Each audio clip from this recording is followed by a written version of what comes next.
எபிரேயர் 1ஆம் அதிகாரம் முழு அதிகாரத்தையும் மாறி மாறி நாம் வாசிக்கலாம். பூர்வ காலங்களில் பங்கு பங்காகவும் வகை வகையாகவும் தீர்க்கதரிசிகள் மூலமாய் பிதாக்களுக்கு திருவுளம் பற்றின தேவன்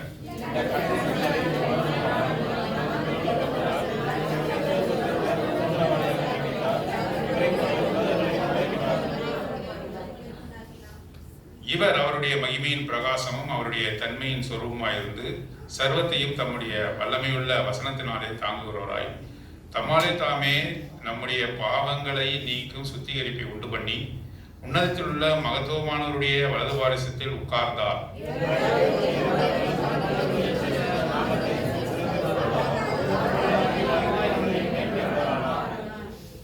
எப்படி நீர் என்னுடைய குமாரன் இன்று நான் உம்மை ஜெனிப்பித்தேன் என்றும் நான் அவருக்கு பிதாவாய் இருப்பேன் அவர் எனக்கு குமாரனாய் இருப்பார் என்றும் அவர் தூதர்களில் யாருக்காவது எப்போதாயிலும் சொன்னதுண்டோ?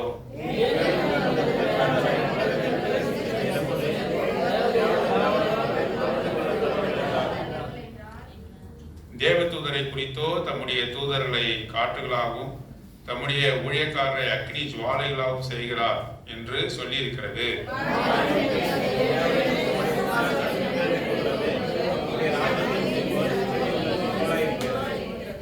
நீர் நீதியை விரும்பி அக்கிரமத்தை வெறுத்திருக்கிறீர். அதனால் தேவனே உம்முடைய தேவன் அது தோழரை பார்க்கிலும் உம்மை ஆனந்த தைலத்தினால் அபிஷேகம் பண்ணினார் என்றும்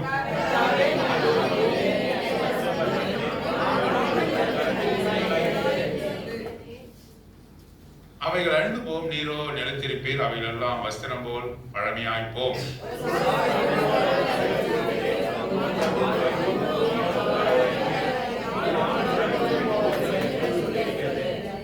மேலும் நான் உம்முடைய சத்துருக்களை உமக்கு பாதபடியாக்கி போடும் வரைக்கும் நீர் என்னுடைய வலது பாரிசத்தில் உட்காரும் என்று தூதர்களில் யாருக்காவது எப்போதாகிலும் அவர் சொன்னதுண்டா?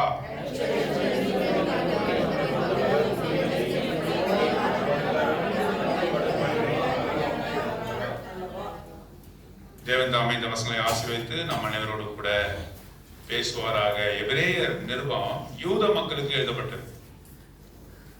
யூத மக்களுக்கு எழுதப்பட்ட நிருபமாய் இருக்கிறது. அவர்களை யூத மக்களை எபிரேயர் என்று சொல்லி அவர்கள் அழைப்பார்கள். ஆகவே இந்த நிருபம் முழுவதுமாக யூத மக்களுக்கு என்று எழுதப்பட்ட நிருபமாய் இருக்கிறது. யூத மக்கள் ஒரு காலமும் ஆண்டவராக இயேசு கிறிஸ்துவை அவர்கள் மெசியாவாக ஆண்டவராக ஒரு நாளும் அவர்கள் அங்கீகரித்ததில்லை.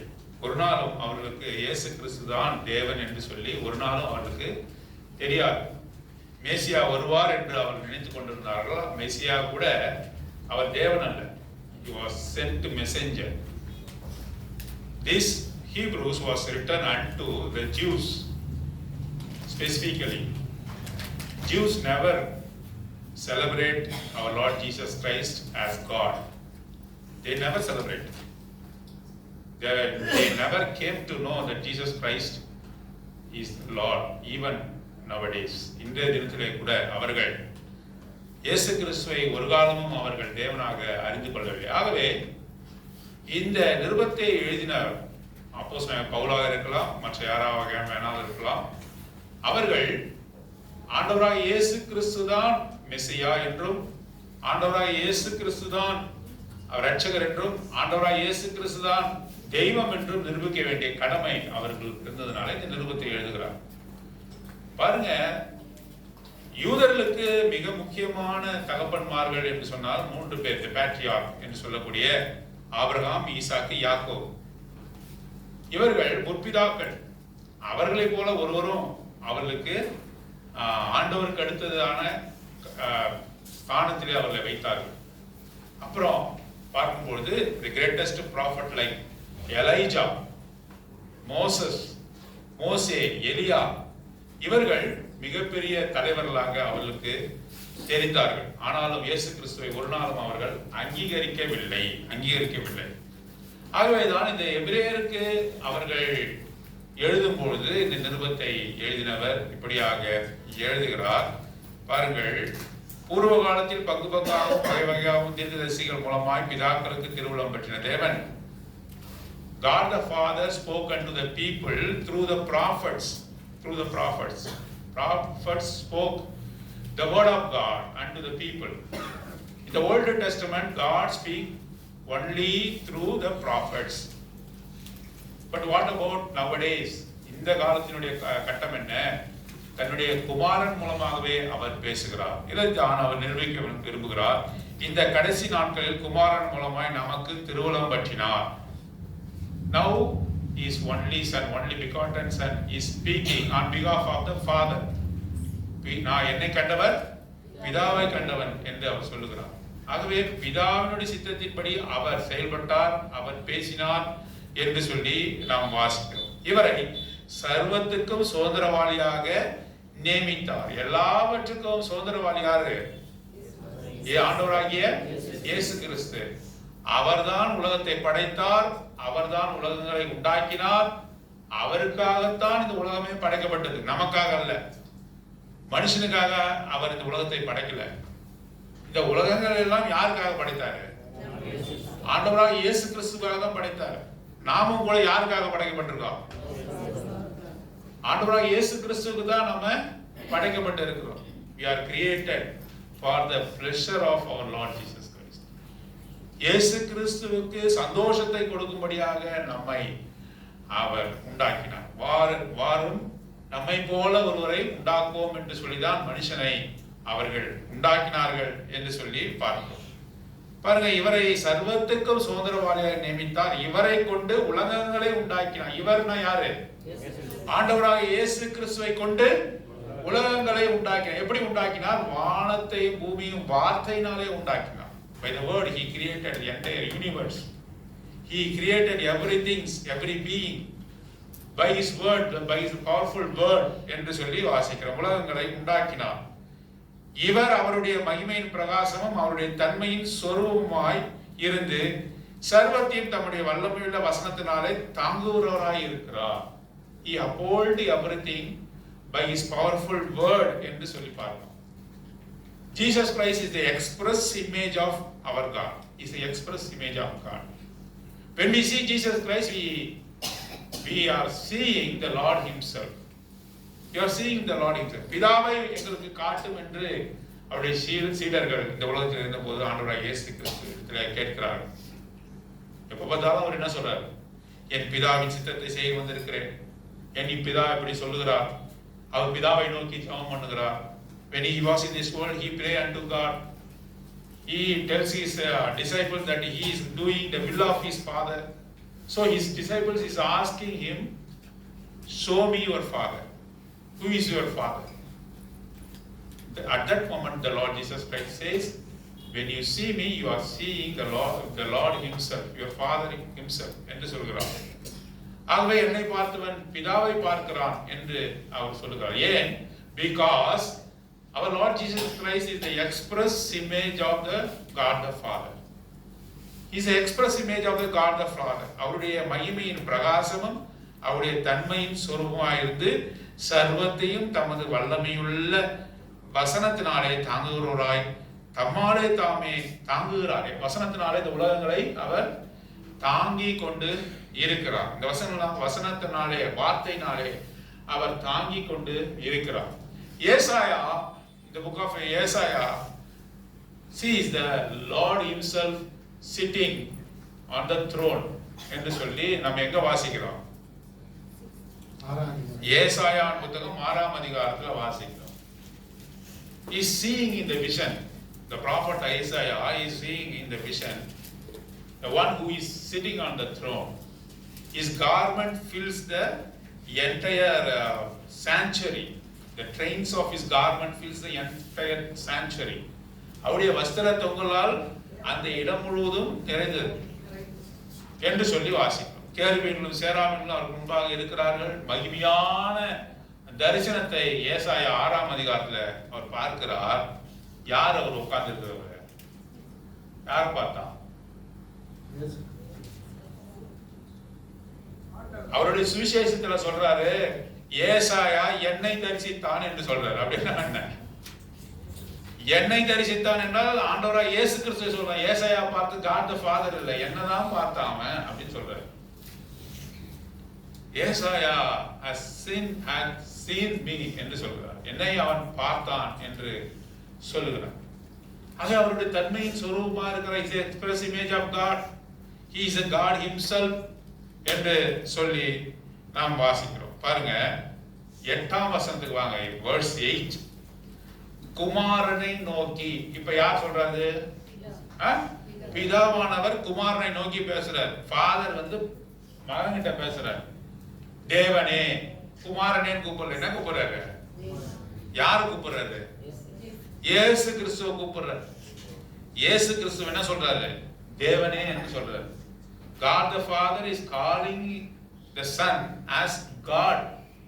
தேவனே, உம்முடைய சிங்காசனம் என்றென்றைக்கும் உள்ளது, உம்முடைய ராஜ்யத்தின் செங்கோல் நீதியின் செங்கோலா இருக்கிறது. நீர் நீதியை விரும்பி அக்கிரமத்தை வெறுத்திருக்கிறீர். ஆதலால் தேவனே தேவனே தேவனே என்று யார் கூப்பிடுறா?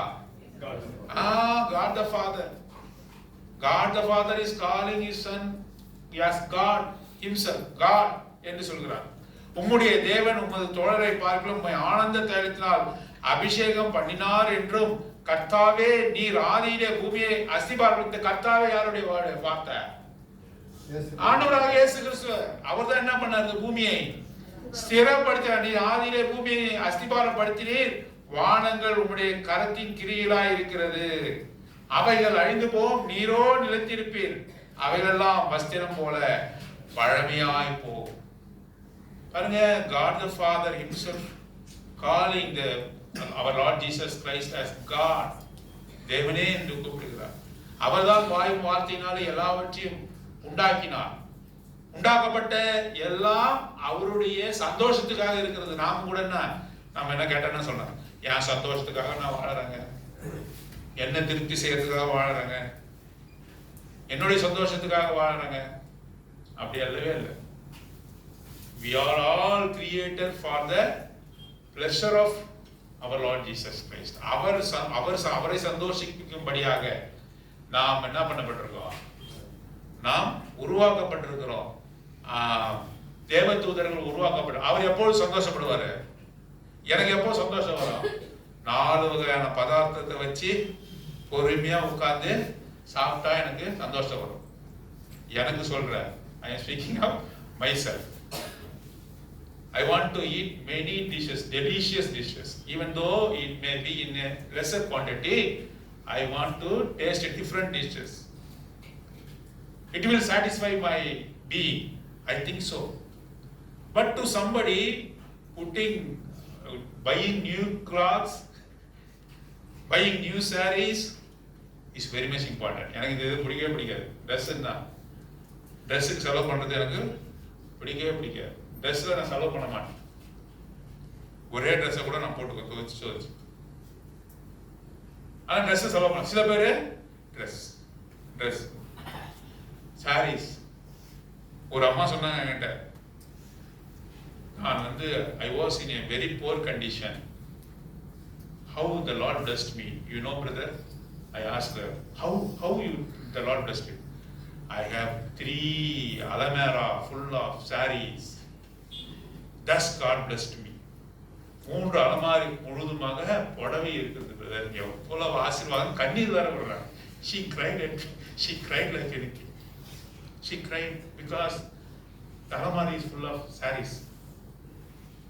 அதுதான் the upliftment. For me, delicious food. We are created to give happiness to our Lord, to give pleasure to our Lord. Each and everything is created in this world, above the world, in the heaven. Everything was created to give happiness to the Lord. Are we giving happiness? Are we giving happy to the Lord? நாம் அவருக்கு சந்தோஷத்தை நாம் கொடுக்கிறவர்களாக இருக்கிறோமா? நம்ம எப்படி சந்தோஷம் கொடுக்க முடியும்? ஏதாவது கொழுக்கிட்ட 2 சுட்டு ஆண்டவருக்கு முன்னாடி வைக்கிறதுனாலயா? சுண்டல் ஏதாவது போய் வச்சதுனாலயா? எப்படி நம்ம how can we satisfy our Lord Jesus Christ? How can we satisfy our Creator? By worship. By worship. Worship only God will be satisfied. He has to be exalted. He has to be worshipped. He has to be adored. அவரை என்ன பண்ணணும்? ஆராதிக்கணும், அவரை மகிமைப்படுத்தணும். Each and every time we have to exalt our Lord. அதுக்காக சில பேர்லாம் இருக்காங்க. எப்படி ஒருத்தர் நான் பேசிக்கிட்டே இருக்கேன், I am talking to a man from other denomination. அவர்கிட்ட தான் பேசிட்டு இருக்கேன், நடுவுல அந்த கேப் கிடைக்குது இல்ல, during the conversation we have some gap. யோசிச்சு பேசுறது இல்ல, பேசும்போது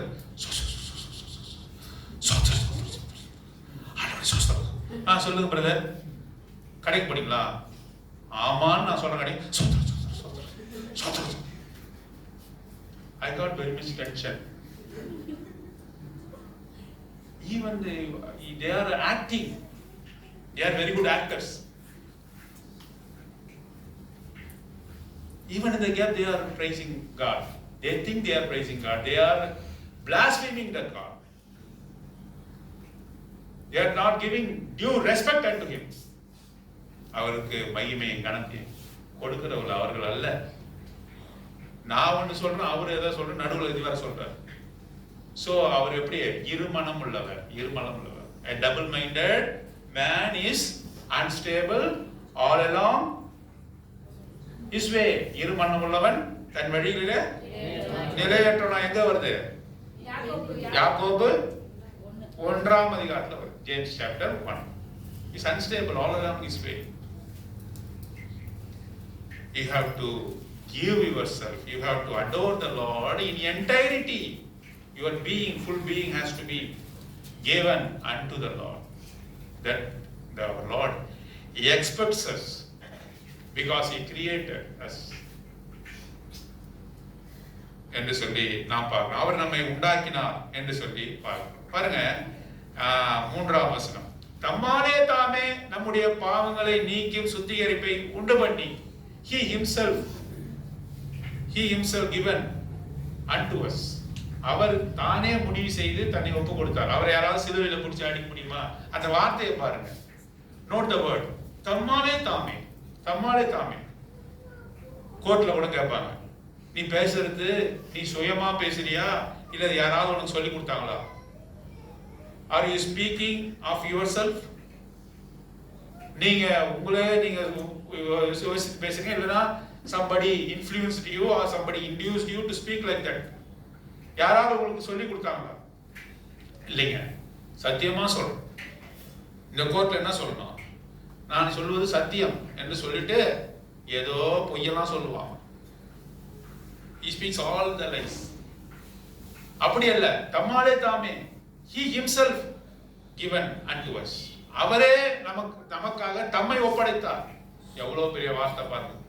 யாருமே அவரை சிலுவையில கொண்டு போய் அடிக்கல. ரோமர்கள் நினைத்து கொண்டிருந்தாங்க, யூதர்கள் நினைத்து கொண்டிருந்தாங்க நம்ம அவரை ஒப்பு கொடுத்துட்டோம் சிலுவையில. இல்ல, அவரே தம்மை ஒப்பு கொடுத்தார். அநேக முறை அவர் இந்த உலகத்துல இருக்கும் பொழுது அநேக முறை என்ன பண்ணாங்க? கல்லை தூக்கி என்ன பண்ண வச்சாங்க? அவரை எரிய பார்த்தார்கள் என்று சொல்லி வருது. அப்பெல்லாம் எங்க இருந்தார் அவரு? அவரை விட்டு மறைந்து போனார். ஏன்? அந்த வேலை வரல. கல்லால் அடிபட்டு சாவணும்னு அவருக்கு என்ன எழுதி வச்சிருக்கா? இல்ல. He has to be crucified. That is the will of the Father. He has to be tried before Pilate. He has to be tried before Sanhedrin. அவர்கள் சங்கத்துக்கு முன்பாக அவர் சோதிக்கப்படணும். பிலாத்து கையில ஒப்புக்கொடுக்கப்படணும். சிலுவையில தம்மை ஒப்பு கொடுக்கணும். இதெல்லாம் அவருடைய திட்டமா இருக்கிறது. கல்ல இருந்து கொள்ள பார்த்தார். ஒரு மலை உச்சியிலிருந்து போய் அவர் தள்ளிவிட பார்த்தார். அவரு எப்படி தம்மை ஒப்பு கொடுக்கணும்னு அவரே முடிவு செய்தார். நாம முடிவு செய்யலாமா? நம்ம மரணத்தை முடிவு செய்ய முடியுமா? யாராவது முடிவு செய்ய முடியுமா? Can we decide our death?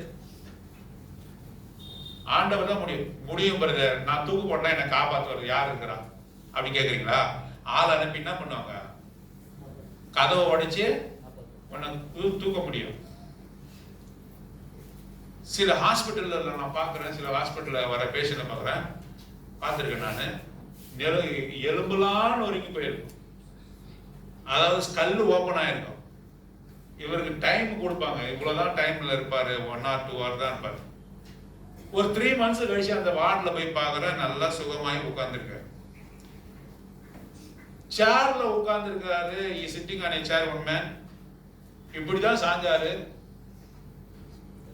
உடனே செத்துட்டார். உடனே செத்துட்டார். இது எப்படி சொல்றீங்க? You cannot decide your death.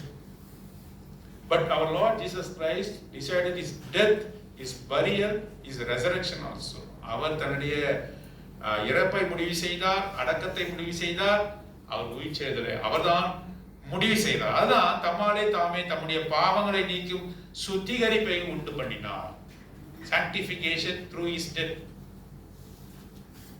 Through his death only we are sanctified by the precious blood shed on the cross. He sanctified each one of us. Without shedding of blood there is no remission of sin. Remission of sin. ரத்தம் சிந்துதலால் பாவ மன்னிப்பு இல்லை. There is no remission. அது எங்க போடப்பட்டிருக்கு? பழைய ஏற்பாட்டில் இருக்கு. In Old Testament. Without shedding of blood there is no remission of sin என்று சொல்லி நாம் வாசிக்கிறோம். பாருங்க, உண்டு பண்ணி உன்னதத்தில் உள்ள மகத்துவமானவருடைய வலது பாரசத்திலே உட்கார்ந்தார் என்று சொல்லி பார்க்கிறோம். தேவ தூதர்கள் அவருக்கு ஈக்குவலா, உண்டாக்கப்பட்ட தேவ தூதர்கள் அவருக்கு சமமானவர்களா? இந்த அதிகாரம் சொல்கிறது தேவ தூதர்களை அவர் காற்றுகளாகவும் ஜுவாலைகளாகவும் மெசஞ்சர்ஸ் ஆகவும் தான் செய்தார். ஆனால் இவரையோ என் தேவனே என்று சொல்லி அழைக்கிறார். என் நேசகுமாரன் என்று சொல்லி அங்கே அழைக்கிறதை நாம் சுவிசேஷங்கள்ல நாம் பார்க்கிறோம். பாருங்க, 14வது வசனம். ரட்சிப்பை சுதந்திரிக்க போகிறவர்கள் நிமித்தமாக ஊழியம் செய்யும்படிக்கு அவர் எல்லோரும் அனுப்பப்படும் பணிவிடை ஆவிகளாய் இருக்கிறார்கள் அல்லவா? அதாவது ஏஞ்சல்ஸ் தான், they are ministers, they are servants என்று சொல்லி நாம இங்கே பார்க்கிறோம். 7ஆம் வசனத்துல 6ஆம் வசனம், மேலும் தமது முதற் பேரானவரை உலகத்தில் பிரவேசிக்க செய்த போது தேவதூதர் யாவரும் அவரை தொழுது கொள்ள கடவர்கள். தேவதூதர் யாரும் தொழுது கொண்டாங்க?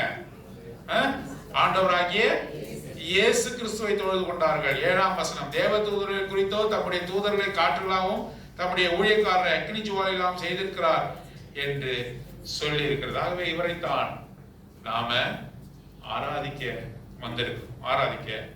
வந்திருக்கிறோம். பாருங்க, இந்த ஹைராக்கி தெரியுமா உங்களுக்கு? ஹைராக்கினா என்ற படிநிலை. முதல்ல படிநிலையில் யார் இருக்கிறா? தேவாதி தேவன் தான் ஃபர்ஸ்ட் படிநிலையில் இருக்க. அடுத்தது யாரு இருக்கா தெரியுமா? தூதர்கள் ஏஞ்சல்ஸ் அடுத்த படிநிலை. ஏன்னா நம்மை காட்டிலும் அவருக்கு அதிக பவர்ஸ் இருக்கு. அவர்கள் பரலோகத்தில் இருக்கக்கூடியவர்கள், அவர்கள் தூதர்களாக இருக்கிறார்கள். அடுத்த படிநிலை தூதர்கள். அதுக்கு அடுத்த படிநிலையில் யார் இருக்காங்கன்னு சொன்னா மனுஷர்கள். 3ஆம் படிநிலை, the third hierarchy, human beings. இப்ப ஆண்டவர் முதல் படிநிலையில் இருக்கார், ஃபர்ஸ்ட் ஸ்டாண்டர்ட்ல இருக்கார். இப்ப அவரு மனுஷனா மாறணும்னா யாருக்கு கீழே வரணும்? தேவ தூதருக்கும் கீழா வரணும். தம்மாலே உண்டாக்கப்பட்ட தேவ தூதரிலும் சிறியவரானார் என்ற வசனம் இருக்கு. தேவதூதர்களை உண்டாக்கினார். அவர் மனுஷனாக வர முடிவெடுத்த உடனே he became lower than the angels, his created being. எவ்வளவு கடினமான காரியம்! தேவதூதர்களை காட்டிலும் அவர் என்னது? கீழான நிலைமைக்கு அவர் வந்தார். நம்மை போல ஒருவராக அவர் மாறினார் என்று சொல்லி பார்க்கிறோம். வசனத்தை எபிரேயர் 2ஆம் அதிகாரத்துல இதை குறித்து வாசிக்கிறோம். பாருங்க, நம்முடைய ஒவ்வொரு 9ஆம் வசனம், என்றாலும் தேவனுடைய கிருபையினாலே, 2ஆம் அதிகாரம் 9ஆம் வசனம், சாப்டர் 2 verse 9, என்றாலும் தேவனுடைய கிருபையினாலே ஒவ்வொருவருக்காகவும் மரணத்தை ருசி பார்க்கும்படி தேவதூதரிலும் சற்று சிறியவராக்கப்பட்டிருந்த இயேசு மரணத்தை உத்தரத்தின் நிமித்தம் மகிமையினாலும் கனத்தினாலும் முடிசூட்டப்பட்டதை காண்கிறோம். என்றாலும் தேவனுடைய கிருபையினாலே ஒவ்வொருவருக்காகவும். யாருக்காக நம்ம மரித்தாரு? நம்ம சொல்லும் போது என்ன சொல்றோம்? எங்களுக்காக மரித்தீரு. Lord, you died for us. No. It says for each one of us. It says for each one of us. நம் ஒவ்வொருவருக்காக அதனால்தான் the death on the cross is a excruciating death. அப்படி என்றால் என்ன? தாங்க ஒண்ணாத வலி இருந்தது. இந்த பக்கம் ஒரு கள்ளன் தொங்குறான், இந்த பக்கம் ஒரு கள்ளன் தொங்குறான். கள்ளர்கள் மத்தியிலே அவர் தொங்குகிறார், நடுவாக தொங்குகிறார். Between the thieves he was crucified. இவர்கள் உயிருக்காக மாத்திரம்தான், உயிரை எடுப்பதற்காக மாத்திரம்தான் அவர்கள் தொங்குகிறார்கள். ஆனால் இவர் அந்த மரத்திலே தொங்குவது என்பது சர்வலோக பாவத்துக்காக தொங்குறார். அவர்கள் இருக்க உபத்திரவம் இவருக்கு இல்ல.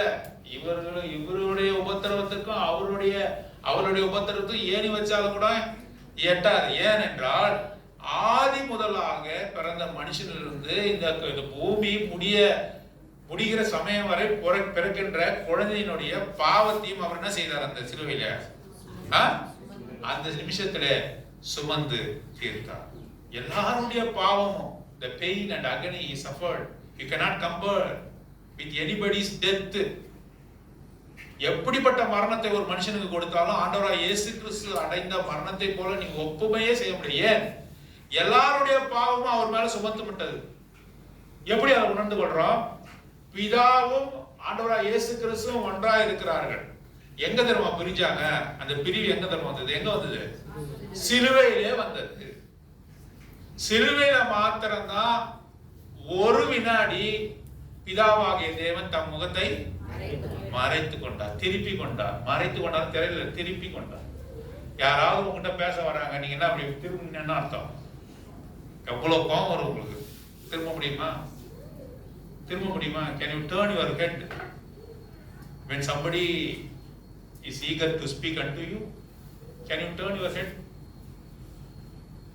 What it refers, because you hate him, then only you can turn your face.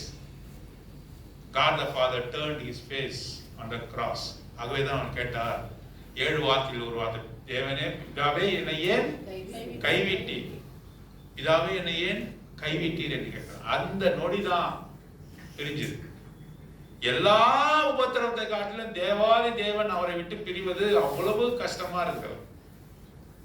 ஒன்றாயிருந்தவர், ஆதியிலே எல்லாவற்றையும் உண்டாக்கினவர், அந்த நொடி பிரியும் போது மிக கடினமாக இருந்தது. எதற்காக? ஒவ்வொருவருக்காகவும் மரணத்தை ருசி பார்க்கும்படி தேவ தூதரிலும் சற்று சிறியவராக்கப்பட்டிருந்த இயேசு மரணத்தை உத்தரித்த நிமித்தம், அந்த மரணத்தை ஏற்றுக்கொண்ட நிமித்தம் மகிமையினாலும் கனத்தினாலும் முடிசூட்டப்பட்டதை காண்கிறோம். ஆகவே இப்பேற்பட்ட மரணத்தை அவர் ஏற்றுக்கொண்ட நிமித்தமாக மகிமையினாலும் கனத்தினாலும் ஆண்டவராகிய இயேசு கிறிஸ்து முடிசூட்டப்பட்டார் என்று with glory he was crowned என்று சொல்லி நாம் பார்க்கிறோம். ஆகவே அவர் எல்லாரிலும் மேன்மை உள்ளவர். இப்பொழுது வலது பாரிசத்திலே அவர் வீற்றிருக்க கூடிய தேவனாக இருக்கிறார். பாருங்க, வெளிப்படுத்தின விசேஷத்துல நாம் வாசிக்கும் பொழுது அவர் எப்பேற்பட்டவராக இருக்கிறார் என்று சொல்லி ரெவலேஷன் சாப்டர் 1ல நாம் வாசிக்கிறோம். எவ்வளவு மகிமை உள்ள தேவனாக அவர் இருக்கிறார். இதோ மரித்தேன், சதா காலங்களும் உயிரோடு, நான் அல்பாவும் உபயமாகவும் ஆதியும் அந்தவுமாக இருக்கிறேன். மரித்தேன், ஆனாலும் சதா காலமும் உயிரோடு இருக்கிறேன் என்று திருவுள்ளம் பற்றின தேவன். இருந்தவர், இருக்கிறவர், வருகிற சர்வ வல்லமையுள்ள தேவன். இருந்தவர், இருக்கிறவர், வருகிற தேவனாய் இப்போ நம்ம மத்தியில இருக்கிறார். நம்ம எப்படி அவரை ஆராதிக்கணும்? எனக்காக உங்களுடைய எல்லா மகிமையும் விட்டு இந்த பூலோகத்துல வந்தீரே. தேவ தூதரிலும் மேலானவர் நீர். தேவ தூதர் உமால் படைக்கப்பட்டவர்கள், அவர்களை விட மேலானவர். எனக்காக என்னுடைய பாவத்தை நீ சுமந்து தீர்ப்பதற்காக, in order to bear my sin on the cross, you became lesser than your angels. தேவதூதரை காட்டிலும் நீர் சிறியவராக உம்மை நீர் மாற்றிக்கொண்டீர். மரணத்தை ஏற்றுக்கொண்டீர். யாரும் ஏற்றுக்கொள்ள முடியாத பாவ தண்டனை எனக்காக ஏற்றுக்கொண்டீர். எனக்காக நீர் காயப்பட்டீர், நொறுக்கப்பட்டீர், துக்கப்பட்டீர், எனக்காக மரித்தீர். இப்பொழுது நீர் பிதாவின் இடத்துல வலது பார்சத்துல அமர்ந்து இருக்கிறார். அவர் வலது பார்சத்துல அமர்ந்து சும்மா உட்கார்ந்து இருக்கிறாரா? என்ன வாசிக்கிறோம் நம்ம அவரை பத்தி? எதுக்கு பரிந்து பேசிக்கிட்டு இருக்காரு? நமக்கு வீடு வாசல்லாம் வரணும்னு பரிந்து பேசிட்டு இருக்காரா? என்ன பரிந்து பேசுறாரு? பல்வேறு விதமான வார்த்தைகள் வருது. எதுக்காக பரிந்து பேசிட்டு இருக்காரு? ரட்சிக்கப்பட்ட பிறகு நம்ம என்ன செய்யறோம்? பாவம் செய்யறோம். ரட்சிக்கப்பட்ட பிறகும் நம்ம என்ன செய்யறோம்? அநேகர் நம்ம என்ன செய்யறோம்? பாவம் செய்யறோம். our disobedient people. We are the children of wrath even after our salvation by doing things that is not unto our God. தேவனுக்கு ஒத்த காரியங்களை செய்யாம நம்ம என்ன செய்யறோம்? பாவங்களை செய்யறோம். அப்போ என்னது? நம்ம பாவம் செய்யும் போதெல்லாம் பிதாவுடைய கோபாக்கினை நம்ம மேல மூழ்கிறது. நம்ம அழித்து விட வேண்டும் என்று நினைக்கிறார். பிதாவாக தேவன் ரொம்ப ஸ்ட்ரிக்ட். ஏன்? மோசேயை பார்த்து என்ன சொல்றாரு? ஜஸ்ட் மூவ் பண்ணு, நான் இந்த ஜனங்களை அழித்து விடட்டும். இவர்கள் வணங்கா கழுத்துள்ள ஜனங்கள், முறுமுறுக்கிறவர்கள். they are murmuring people, they are stiff necked people. let me cleanse them, let me cleanse them. அப்பேற்பட்ட காரியங்கள்லாம் இப்ப நம்ம பார்க்கிறோம். நம்மை அவர் ரட்சிக்கும்படியாக, நம்மை அவர் சேர்த்துக் கொள்ளும்படியாக அவர் நமக்காக மனுவாக மாறினார் என்று சொல்லி வாசிக்கிறோம். இதே ஒரு கடைசியான வார்த்தை, பிள்ளைகள் மாம்சத்தையும் இரத்தத்தையும் உடையவராக இருக்க 14ஆம் வசனம், 2ஆம் அதிகாரம் 14ஆம் வசனம். ஆதலால் பிள்ளைகள் மாம்சத்தையும் இரத்தத்தையும் உடையவர்களாய் இருக்க அவரும் அவர்களைப் போல மாம்சத்தையும் இரத்தத்தையும் உடையரானார். மரணத்துக்கு அதிகாரியாகிய பிசாசானவனை தமது மரணத்தினாலே அழிக்கும்படிக்கும். பாருங்க, பிள்ளைகள் யார்? பிள்ளைகள் பிள்ளைகள் யாரு? சத்தமே வரலையே. காலையில நான் சாப்பிடாம வந்திருக்கேன் பிரதர் அப்படின்றீங்களா? பிள்ளைகள்லாம் யாரு? ஒரு நாளும் தேவதூதரை பார்த்து அவர் என்ன சொல்லல? பிள்ளைகளே, தேவதூதர்களே, பிள்ளைகளே, ஒரு நாளும் அவன் சொல்லல.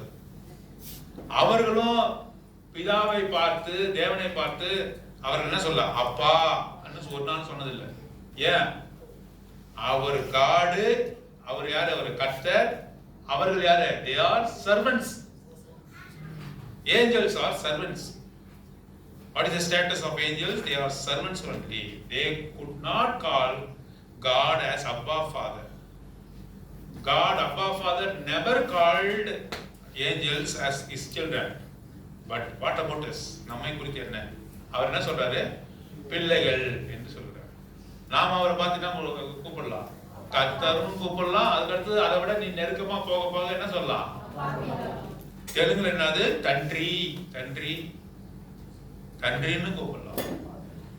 ஹிந்தியில என்ன பிரதர்? பிதாஜி, பிதாஜி கூப்பிடலாம். தன்றின்னு கூப்பிடலாம். அப்பான்னு கூப்பிடலாம். அப்பா, பிதாவே என்று கூப்பிடலாம். அவர் நம்மை பார்த்து பிள்ளைகள், பிள்ளைகள் மாம்சத்தையும் ரத்தத்தையும் உடையவராக இருக்க, நமக்கு மாம்சமும் ரத்தமும் இருக்குது. அவர் எப்படிப்பட்டவர்? அவர் எப்படி இருந்தார்? He is a spirit. God is spirit. Those who worship your God must worship him in spirit and truth. தேவன் ஆவியா இருக்கிறார். அவரை தொழுது கொள்கிறவர்கள் ஆவியோடும் உண்மையோடும் தொழுது கொள்ளும். ஆவியா இருந்த தேவன் இப்பொழுது என்ன மாற போறாரு? மாம்சமாக மாறார். மாம்சம் வந்ததுன்னா என்ன வரணும்? ரத்தம் வரணும். ரத்தமும் மாம்சமாக வெளிப்பட்டார். தேவனே, எனக்கு ஒரு சரீரத்தை உண்டு பண்ணினீர் என்ற வார்த்தை உணர். You have prepared a body for me. The Lord says, our Lord Jesus Christ says unto the God the Father, Father, thou hast prepared a body for me. Because he is spirit. Because he is spirit, he came as human beings. That's why எனக்காக மாம்சத்தையும் ரத்தத்தையும் உடையவராக மாறினார். மரணத்துக்கு அதிகாரியான பிசாசானவனை தமது மரணத்தினாலே அழிக்கும்படிக்காக, நம்மை அவரிடத்தில் சேர்த்துக் கொள்ளும்படியாக அவர் அப்படியாக மாறினார் என்று சொல்லி பார்க்கிறோம். அவருக்காகத்தான் நாம் உண்டாக்கப்பட்டிருக்கிறோம். அநேகம் நாம் நினைத்து கொண்டிருக்கிறோம் நமக்காகத்தான் நாம் இருக்கிறோம். அவருக்காக நாம் இல்லை என்ற சிந்தனையே இல்லை. We have never have a thought that we are created beings. We exist only for his pleasure and happiness. in order to give happiness unto the Lord. ஆகவே நம்முடைய செயல்பாடுகள் எப்படி இருக்கிறது? அவருக்கு சந்தோஷத்தை கொடுக்கிறதா? நம்முடைய வார்த்தைகள் அவரை ஆராதிக்கும்படியாக இருக்கிறதா? ஆவியோடு உண்மையோடு கூட ஆராதிக்கிறோமா? உள்ளத்திலிருந்து ஆராதிக்கிறோமா? புதுதான வார்த்தையிலே போட்டு ஆராதிக்கிறோமா? அனைவருடைய ஆராதனை நம்ம பார்க்கணும் இல்லையா? பார்க்கறதுக்கு கடமை கிடையாது, இருந்தாலும் சொல்றேன், ஒரே தேஞ்ச ரெக்கார்டு தான். என்னது? ஒரே தேஞ்ச ரெக்கார்டு தான். அவங்க ஆரம்பிச்சாருன்னா இப்படிதான் முடிப்பாங்கன்னு தெரியணும். புதிதான வார்த்தையே வரல. சங்கீதக்காரனாகிய தாவீதை பார்த்திருக்கீங்களா? there is no repetition.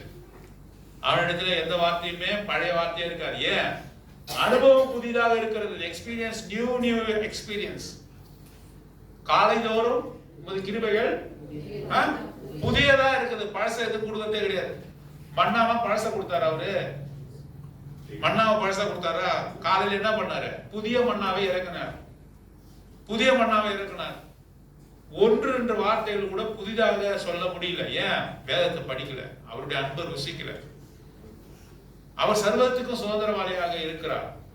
ஆண்டவரே, நீர் எனக்காக ஆவியாக இருந்த தேவன், மாம்சத்தையும் ரத்தத்தையும் உடையவராக எனக்காக வந்தீரே என்று சொல்ல முடியுதா? என்னை பிள்ளை என்று அழைத்தீரே, நான் உண்மை அப்பா பிதாவே என்று அழைக்கக்கூடிய புத்திர சுவிகாரத்தின் ஆவியை கொடுத்தீரே. எவ்வளவு வார்த்தைகள் இருக்கிறது. இது எதாவது நோட்டு போடணுமா? 1000 ஸ்தோத்திர பலிகள், 2500 ஸ்தோத்திர பலிகள், இதை படிச்சு நீங்க மனப்பாடம் பண்ணி சொல்லுங்கன்னு சொல்லணுமா? 5000 ஸ்தோத்திர பலிகள் புக்கெல்லாம் இருக்குது. பாத்திருக்கீங்களா? என்ன? செங்கடலை கடக்க பண்ணின தேவனே ஸ்தோத்திரம், மாறாவின் தண்ணீரை கசப்பாக மாத்தினீரே ஸ்தோத்திரம், மாத்தினீரே ஸ்தோத்திரம் அப்படின்னு ஒரு ஸ்தோத்திரமா நீங்க சொல்லணுமா? உள்ளத்திலிருந்து வரணும். வேதத்தை படிக்கணும், உள்ளத்திலிருந்து வரணும். அப்படிப்பட்ட ஆராதனை ஏறெடுக்க தேவன் தாமே நமக்கு